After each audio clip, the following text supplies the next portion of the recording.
Bonjour à tous et à toutes. Merci de m'accueillir pour ces journées d'études passionnantes, même si elles sont en ligne maintenant. J'aimerais aussi remercier l'IREF, l'Institut de recherche et d'études féministes de Montréal, ainsi que le programme Initiative de la Faculté des arts de l'UQAM, qui m'ont soutenu dans ma participation à ces journées d'études. N'eût été la pandémie, j'aurais été parmi vous en personne grâce à ces organismes. Je proviens en effet de l'Université du Québec à Montréal et je me situe ici en tant que Québécoise blanche. C'est donc avec humilité que je souhaite vous exposer les liens entre les revendications féministes argentines des dernières années et le travail récent, c'est-à-dire post-2010, de la compagnie argentine Teatro por la Identidad, pour laquelle je me passionne dans le cadre de ma maîtrise en théâtre à l'UQAM. J'exposerai premièrement l'évolution du mandat de l'association et les différents aspects de son travail qui se rapportent à la justice sociale, puis je ferai une analyse de 3 textes du Teatro por la Identidad qui mettent en valeur différentes théories féministes. Toutefois, il convient de situer d'abord d'où je parle. Afin de prendre conscience de ma propre construction en tant que féministe occidentale, je reprends les mots de Sabine Masson, je me dois d'abord de remettre en perspective mes acquis et mes présupposés. Puisque j'étudie une association théâtrale argentine et que je pose sur elle un regard extérieur, j'agis avec prudence lorsque j'aborde les problématiques de ce contexte qui m'est éloigné. Toutefois, dans l'entraide et dans un rapport horizontal du partage des expériences et des savoirs, les mouvements féministes des Amériques peuvent tenter de se nourrir dans leur lutte non linéaire. Il semblerait d'ailleurs que, et je cite Gérard Bouchard, des deux côtés, du Québec comme de l'Argentine, on rencontre assez souvent l'idée que cette inquiétude collective persistante à l'égard de soi serait justement un élément constitutif de l'identité. La recherche d'une identité nationale qui occupe le T pour I, et plus largement l'Argentine, serait tout autant d'actualité ici au Québec, territoire sans cesse déchiré par sa relation à la colonisation. Sans universaliser les luttes, ni les sortir de leur contexte particulier, bien sûr, il est donc possible de créer certains parallèles permettant la mobilisation conjointe. Or, cette filiation doit demeurer une stratégie temporaire, constamment remise en question, afin d'éviter de nier la spécificité de chaque groupe. Je n'emploie donc cette alliance entre le Québec et l'Argentine que dans le cadre de cette étude, et je n'ai pas la prétention de la généraliser. Je ne me positionne pas comme spécialiste et ce que je mets en forme ici revêt un caractère imparfait. Plutôt que de procéder à une étude sans angle mort, je laisse volontairement certaines zones flottantes. L'analyse à laquelle je procède ici n'est pas fixe. Elle sera bonifiée par une étude de terrain dans le cadre de ma maîtrise en théâtre si je peux me rendre en Argentine dans les prochains mois, prochaines années. Entrons donc dans le vif du sujet et revenons brièvement sur la situation actuelle du mouvement féministe en Argentine. L'Argentine est un des pays d'Amérique latine les plus touchés par les violences de genre. Selon l'organisme féministe argentin La Casa del Encuentro, le nombre annuel de féminicides était de 273 en 2018. Malgré l'adoption de la loi pour la protection intégrale des femmes en 2009, de la loi Micaela pour imposer un programme de formation pour tous les membres du pouvoir à propos des violences de genre envers les femmes en 2018, et de la loi Brissa instaurant un système de réparation économique mensuel pour les enfants des victimes de violences de genre également en 2018, un décalage substantiel demeure entre l'écriture d'une législation et son application. C'est dans ce contexte de manque de coopération entre les pouvoirs législatifs et exécutifs et de lutte constante contre les assassinats de femmes qu'est né le mouvement Ni Una Menos en 2015. Une des voies privilégiées pour les femmes argentines de dénoncer les crimes de genre est donc de ne pas passer par le pouvoir, mais bien par la dénonciation publique et la mobilisation citoyenne. Celles-ci ont pris toutes sortes de formes au fil du temps et se sont immiscées dans tous les domaines, que ce soit celui du sport, de la publicité ou de l'éducation. Le monde de l'art ne fait pas exception, évidemment, et le théâtre devient un espace de parole idéal pour à la fois sensibiliser le public et confronter les idéologies dominantes. Surtout que le milieu culturel, lui aussi miné par le système patriarcal en place, doit également se transformer de l'intérieur. Par exemple, en 2018 et en 2019 à Buenos Aires, plusieurs femmes du milieu artistique se sont rassemblées pour présenter 7 pièces à propos de la violence envers les femmes dans le cadre d'un festival entièrement à vocation féministe, Mujeres a la Obra, Ciclo de Teatro y Feminismos, présenté au centre Celsit. En 2019, un autre festival de ce genre a pris place à la salle El Crisol, le Ciclo de Obras Feministas y Disidentes. Il présentait 4 courtes pièces dialoguant avec le féminisme argentin des années 70, période emblématique d'une remise en question des codes artistiques jugés machistes. Dans le cas du Teatro por la Identidad, que je nomme Te por I, l'objectif féministe n'est pas aussi explicite, même si l'association est, de par son origine même, traversée par les enjeux féministes. Fondé en collaboration avec les grands-mères de la Place de Mai, le Teatro por la Identidad met implicitement de l'avant le travail de ces femmes persévérantes et autonomes, considérées à l'époque des années 80 comme des folles souffrant de deuil pathologique et gênant la marche en avant de l'Argentine moderne, pour reprendre les mots de Joana Sanchez.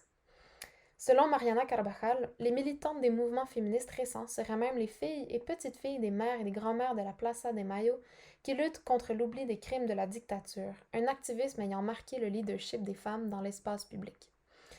Bien qu'elles ne se soient pas revendiquées du mouvement féministe à leur début, les grands-mères de la Place de Mai ont participé dans les dernières années à différentes manifestations de rue pour les droits des femmes, dont la Grande Marche du 3 juin 2015 sous l'étendard du mouvement Ni Una Menos. Mais qu'en est-il du travail même de l'association et de ses œuvres? Créée dans l'idée de contribuer à la cause des grands-mères de la Place de Mai, soit la recherche des 500 enfants disparus de la dictature argentine de 1976 à 1983, l'association s'est rapidement positionnée comme un outil de changement social. S'arrimant à une multitude d'artistes, elle met en place à chaque année, depuis 2001, un festival d'œuvres théâtrales originales aux formes les plus diverses. Elle s'est toujours investie dans la restitution de la mémoire, collective ou individuelle, à travers un théâtre politique, qui expose les différentes problématiques contemporaines liées à l'identité. Par ses discours dénonçant les crimes de la dictature, le Te por I adopte une posture claire dans son interprétation de l'histoire argentine.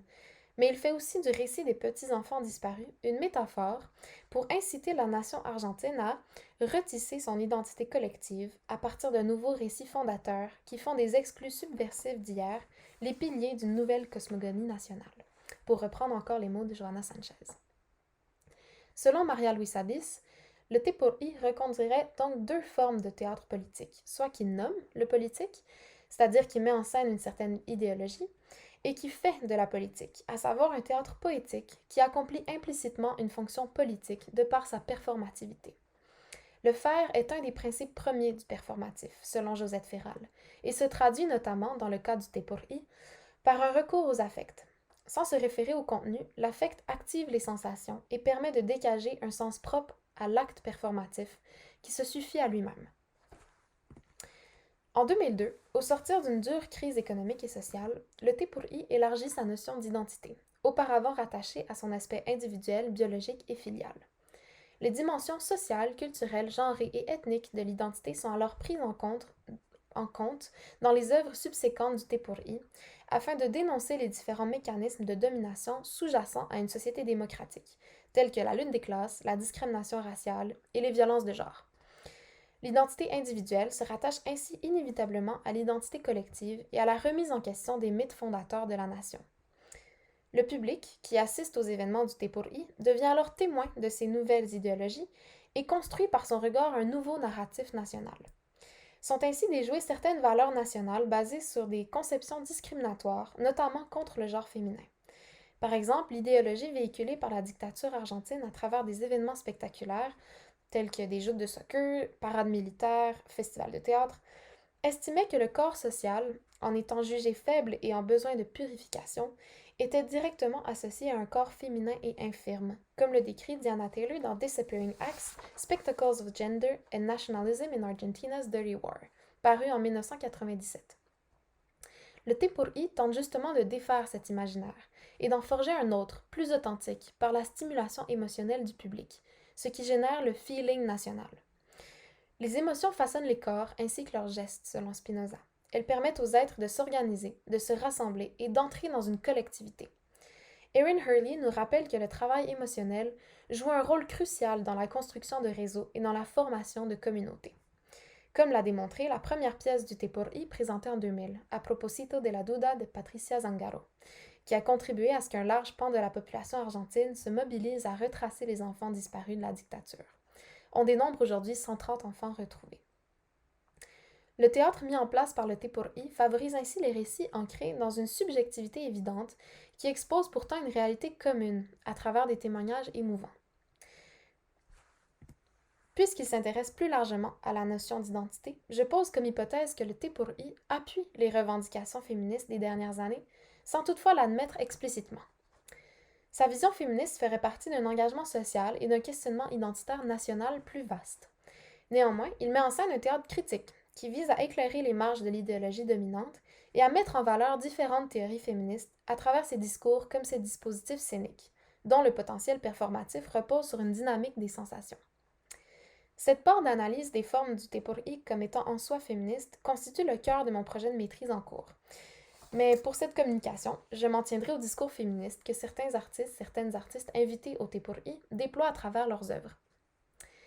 La vision féministe du T pour I réside entre autres dans sa représentation positive et diversifiée des corps et des identités, ce qui permet de déconstruire certains préjugés discriminatoires et d'élargir la notion d'identité, de reconnaître que les identités sont multiples et qu'elles ne peuvent être assemblées sous une ou deux étiquettes imaginaires. Je souhaite donc ici présenter 3 textes qui exposent une variété de portraits afin de ne pas hiérarchiser les identités ou les enjeux que traversent les personnages, mais qui témoignent des engagements actuels de la lutte féministe. Les 3 textes appartiennent à différentes éditions ainsi qu'à différentes séries du T pour I. Ils ont cependant tous été produits dans les 6 dernières années, période importante pour les mobilisations féministes en Argentine, et en phase avec le travail d'ouverture du thème de l'identité par le T pour I, comme exposé plus tôt. Abordons d'abord le texte Gloria, écrit par Virginia Feynman, mis en scène par Monica Scandizo et joué par Christina Friedman en 2014. Issu de la série Itinerantes, ce texte a été présenté à aire ouverte, le concept de cette série étant de faire voyager les œuvres partout au pays et d'investir les espaces publics afin de faire connaître la cause des grands-mères de la place de Mai par le plus grand nombre de spectateurs-spectatrices possible. Gloria met en scène le monologue d'une femme nommée Susana, survivante de la dictature. Elle raconte sa peur des téléphones cellulaires, lui rappelant le régime de terreur durant lequel chacun et chacune observait son voisin, sa voisine. Avoir au bout du doigt un appareil téléphonique facilite la communication, certes, mais surtout la délation. Elle se remémore son amie d'autrefois, Gloria, qui l'aurait livrée aux militaires. Sa fille lui offre finalement un cellulaire et sa première action est d'écrire un texto à Gloria, en guise de pardon. L'œuvre plonge le public dans l'univers de la dictature, mais plutôt que de reconduire l'imaginaire habituel s'appuyant sur le pouvoir masculin et la faiblesse féminine, telle que définie par Diana Taylor, elle met de l'avant la force, la résilience et la solidarité d'une femme. Accéder à l'histoire de la dictature par la voix d'une survivante contourne le paradigme de l'idéologie de la terreur et propose un discours alternatif, trop souvent réduit au silence. Les spectateurs-spectatrices sont alors investis de cette vision et participent, par leur présence et leur écoute, à l'écriture collective d'un récit national renouvelé. Le texte met également en lumière surtout des relations entre femmes, par exemple entre Susana et sa fille Adriana ou entre Susana et Gloria. Même l'équipe artistique du spectacle est constituée entièrement de femmes. Cette stratégie permet de visibiliser le travail féminin et de pallier sa sous-représentation toujours actuelle. C'est également un moyen de détourner le male gaze, tel que le définit Jill Soloway, c'est-à-dire comme étant la façon dont les arts et la littérature dépeignent le monde d'un point de vue masculin et présentent les femmes comme des objets de plaisir pour les hommes. Je poursuis avec El Origen de Carol Inturrias, produit en 2015, et Rosaura de Pablo dos Reis, présenté en 2017, 2 œuvres de la série Idénticos, créées à l'origine pour le festival du T pour I de 2010, sous la coordination dramaturgique de Mauricio Cartoon et la mise en scène de Daniel Veronese. Cette série compte à ce jour 7 éditions annuelles. En se basant sur la forme clé du T pour I, soit un théâtre de l'intime aux préoccupations sociales, chaque édition met en scène une douzaine de micro-monologues de 4 minutes chacun. L'interprète, d'égal à égal avec le public, d'où le titre de la série, identique, seul sur une scène vidée de tout décor, raconte l'histoire de son personnage, toujours teinté d'humour ou d'ironie. En insistant sur ce caractère de proximité entre le public, l'interprète et le personnage, l'identification et l'éveil affectif sont d'autant plus favorisés. Dans le micro-monologue autobiographique El Origen de Carol Inturrias, le personnage interprété est celui d'une Argentine racisée, d'origine bolivienne et de descendance inca. Avec beaucoup de légèreté, elle critique la discrimination dont elle fait toujours l'objet, rappelant le manque de diversité à la télévision, par exemple, sauf dans les programmes de poursuites policières, ou le non-sens des termes découvertes de l'Amérique. Elle termine en faisant un clin d'œil à la cause première du Teatro por la Identidad et des grands-mères de la place de Mai, en déclarant « Je suis retournée bien en arrière en parlant des Incas. Mais c'est une bonne chose, non? Pour pouvoir dire je sais qui je suis, tu dois savoir d'où tu viens. La phrase Vos sabes quién sos, sais-tu qui tu es, est effectivement emblématique du Teatro por la Identidad depuis sa première création en 2000. De par le dévoilement de son expérience personnelle, elle fait valoir son point de vue en tant que femme racisée et s'inscrit alors dans la résistance face au discours officiel.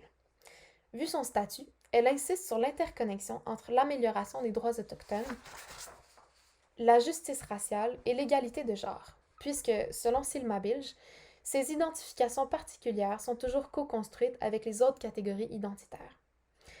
Elles ne sont pas des éléments isolés, ils font partie prenante de sa personne. Son histoire, livrée avec humour, impose au public une prise de conscience face aux politiques multiculturalistes qui esquivent les enjeux coloniaux et racistes, ne valorisent le spécifique que chez l'autre et maintiennent l'universel comme synonyme d'occidental, comme le défend Sabine Masson. Elle s'inscrit, sans toutefois s'en revendiquer explicitement, dans un féminisme noir, intersectionnel et postcolonial. Un dernier exemple illustrant l'incursion de la pensée féministe au sein des cycles du Te-Por-I, c'est celui du texte Rosaura de Pablo dos Reis. C'est la même interprète que pour le texte précédent, d'où la photo. Il met en scène un personnage qui, par amour, change peu à peu son apparence corporelle à l'aide de tatouages pour adopter celle de sa bien-aimée, Rosaura. Ce texte peut en fait être interprété comme mettant en scène une identité trans. Mon corps est le mien, mais l'image est la tienne. À travers un texte assez comique, transparaissent tout de même la détresse et l'urgence du personnage. Comme un jeu, celui-ci traverse les frontières du genre par le simple procédé du tatouage, révoquant l'idée que le sexe ou le genre sont attribués par des caractéristiques biologiques. Ils sont en fait socialement construits et ne peuvent se doter de signification intrinsèque. L'expérience solitaire rejoint l'expérience collective, autant celle plus large du bien-être individuel que celle des personnes trans, particulièrement les femmes trans, victimes elles aussi des violences de genre perpétuées à l'échelle du pays. En 2019, 72 d'entre elles sont mortes en Argentine selon l'archive de la mémoire trans, alors que le mouvement Ni Una Menos affirme son appui depuis le début à la communauté LGBTQA2+. Ces trois œuvres assez différentes sur le fond usent de procédés semblables pour inviter les spectateurs-spectatrices à adopter une autre perspective face aux violences de genre, qui croisent toujours d'autres enjeux sous-jacents à l'identité. Par un témoignage fictionnel et personnel, les personnages évoquent des réalités partagées, souvent source de conflits au sein même du pays. Les idées véhiculées par le Te-Por-I dans ces textes visent à provoquer le public tout en ne l'abandonnant pas à sa réflexion. En effet, les œuvres mettent toujours de l'avant l'humour et la stimulation émotionnelle afin de créer un lien direct avec l'auditoire et entre les spectateurs-spectatrices. Comme je l'ai mentionné plus tôt, les alliances affectives connectent les individualités et permettent au peuple de se produire lui-même en tant que nation. Il est alors libre de s'imaginer un monde où les droits des femmes cis et trans et des personnes non-binaires sont respectés, comme l'incitent les différentes œuvres analysées. Certaines œuvres du Te-Por-I mettent donc bel et bien de l'avant certaines idées féministes. Elles ne passent toutefois pas par le pamphlet ou la critique directe. Toujours à travers la fiction, les personnages rejoignent un idéal collectif et produisent ainsi un théâtre à la fois qui nomme et fait de la politique, grâce à un théâtre poétique de l'ordre du sensible. À la lumière de ces constatations, je pense que le Te-Por-I représente un véhicule de poids pour la sensibilisation aux revendications des mouvements féministes.